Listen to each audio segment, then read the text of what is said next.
ส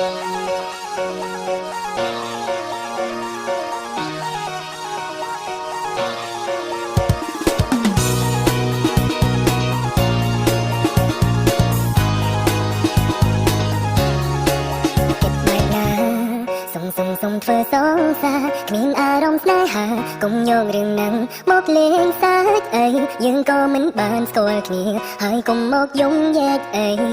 មិនស្គាល់សំបីថាឈ្មោះអីកុំលោលេងគេប្រាប់ថាគេទៅបែកទីសងសាពេលនេះមានឈឺផ្សាចង់រងអ្នកថ្មីទៅបាញ់ឈឺវិញខ្ញុំត្រង់មានច្រើនកកហើយអ្វីត្រូវជាខ្ញុំវិញតើមិនតែឯងបានហើយមិនពាក់ព័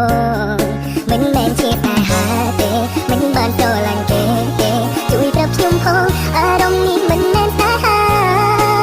មិនបានដឹងបែងដងអូនយ៉ាងណាឬក្នុងចិត្តមានអ្នកណាដឹងត្រឹមពេលនេះបែរដងគិនដល់សួ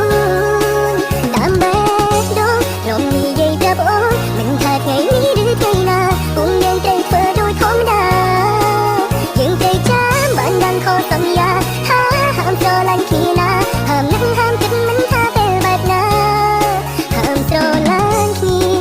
គេប្រាប់ថាគេទៅបែកទីសងសាពេលនេះមានឈឺផ្សាចង់រងអ្នកថ្មីទៅបាញ់ឈឺវិញខ្ញុំត្រង់មានច្រើនកកហើយអ្វីត្រូវជាខ្ញុំវិញ